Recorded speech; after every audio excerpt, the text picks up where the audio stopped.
y Leonardo llega a Milán.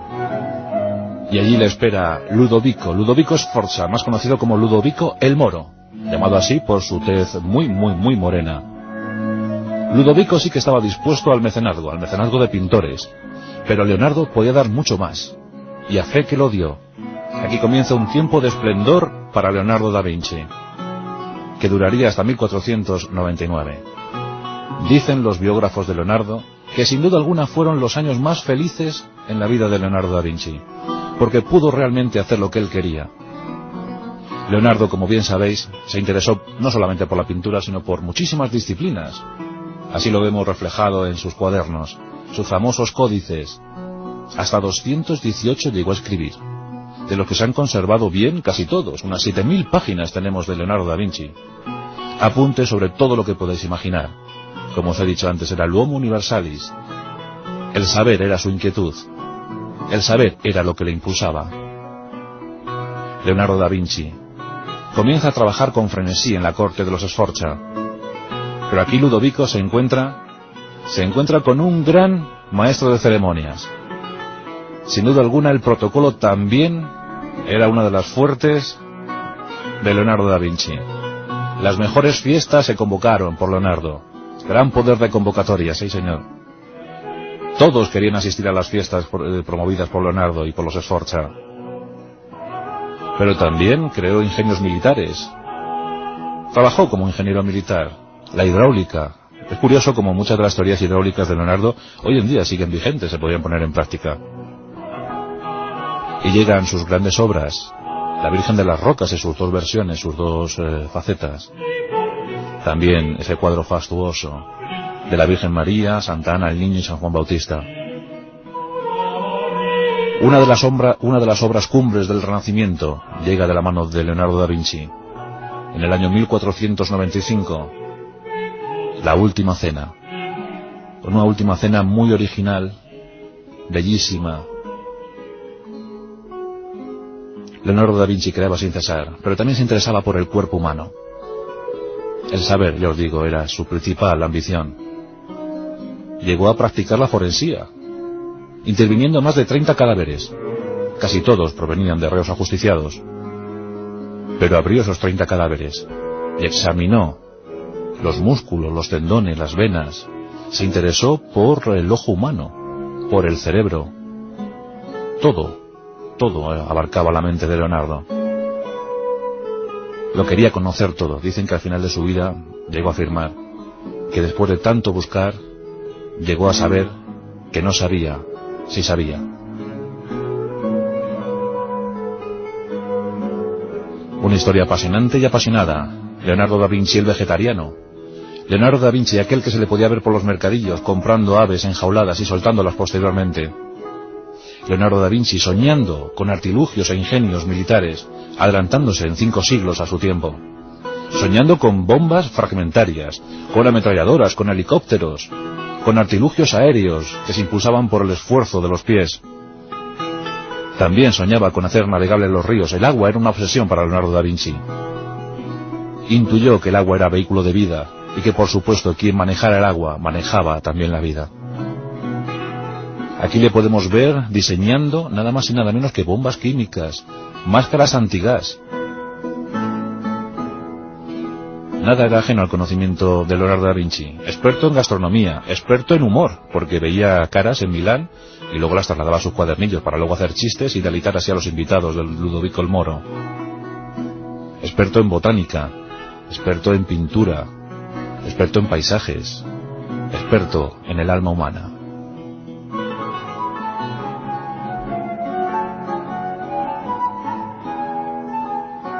Llegan tiempos difíciles para la ciudad de Milán. Carlos VIII envía ejércitos a Milán y expulsa de allí a los Sforza. Con ellos se va Leonardo, dejando atrás una obra inacabada. Ludovico quería rendir homenaje a la memoria de su padre, Francesco Sforza, y le encargó a Leonardo la culminación de una obra, una estatua ecuestre, pero debía ser el doble de las que hasta entonces habían imaginado, de las que hasta entonces habían creado. Y él lo intentó, a fe que lo intentó. Dibujó bocetos, incluso llegó a crear una gigantesca maqueta de yeso.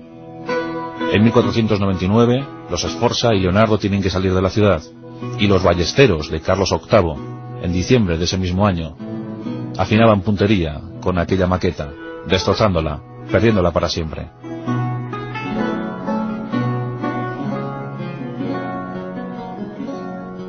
Y dicen que ahí acabaron los días felices para Leonardo. Un pequeño trasiego por la ciudad de Mantua, por la ciudad de Génova, que entonces andaba en guerra con los turcos. Allí quiso probar alguno de sus artilugios. Dicen que pensó ya en el submarino. Dicen que pensó en el traje de buzo de combate. Pero como os digo, ninguno de sus inventos llegó a ponerse en práctica. Posiblemente el propio Leonardo era temeroso de su tiempo, temeroso de sus coetáneos. No en vano, sus cuadernillos los escribía de forma inversa. Él era zurdo, y esos cuadernillos se podían ver si los situabas frente a un espejo. Cosa que se le escapaba al común de los mortales por aquella época. Aquellos cuadernillos por eso seguramente se salvaron de alguna quema que otra. Y después de pasar por Mantua, por Génova, después de estar un pequeño tiempo al servicio de Maquiavelo, efectivamente estuvo al servicio de Maquiavelo antes de que Maquiavelo fuera el gran comediógrafo que hoy todos conocemos, entonces se dedicaba solo a la política. Pero estuvo al servicio de Maquiavelo, y posiblemente gracias a estar al servicio de Maquiavelo, entró en contacto con otra de las grandes casas de la época, los Borgia. César Borgia ya sabía acerca de las andanzas de Leonardo da Vinci. Repito que hasta entonces solo considerado un buen pintor, un gran pintor, y que bueno, tenía apuntes, grandes apuntes sobre ingeniería militar. Y César Borgia contrata a Leonardo y le utiliza para más o menos revisar, repasar los emplazamientos militares que por aquel entonces andaban por el centro de la península itálica. Leonardo está al servicio de César, pero poco tiempo. En 1503 regresa a su querida Florencia. Comienza un segundo periodo en Florencia. Y aquí llega uno de los momentos cumbres. Sí, efectivamente, es el momento para una joven de 24 años. Su nombre era Lisa. Lisa, la mujer de Francesco di Giocondo, un mercader, un comerciante florentino, que quería inmortalizar la figura de su joven y hermosa esposa. Tan solo 24 años.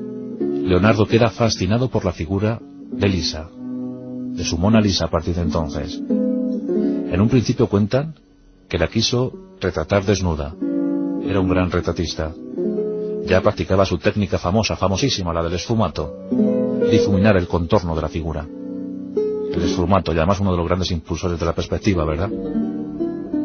Y comienza el retrato de Mona Lisa, comienza el retrato de la Gioconda, el cuadro más famoso del mundo.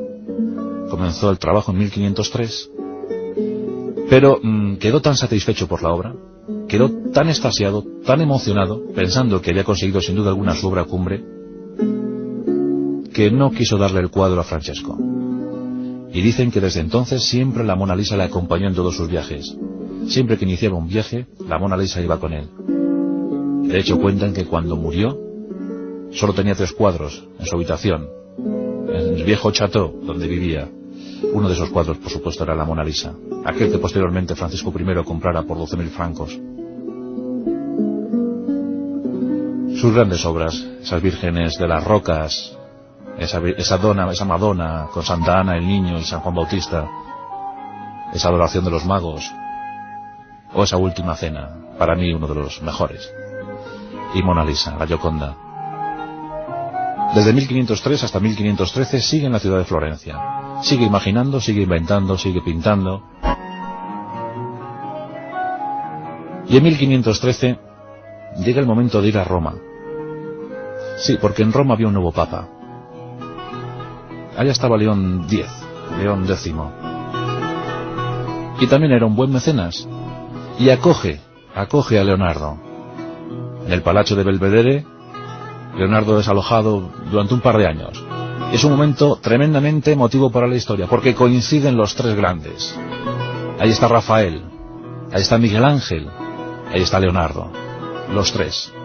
Aunque bien es cierto que no se llevaban muy bien entre ellos. Miguel Ángel era 23 años más joven que Leonardo. Y dicen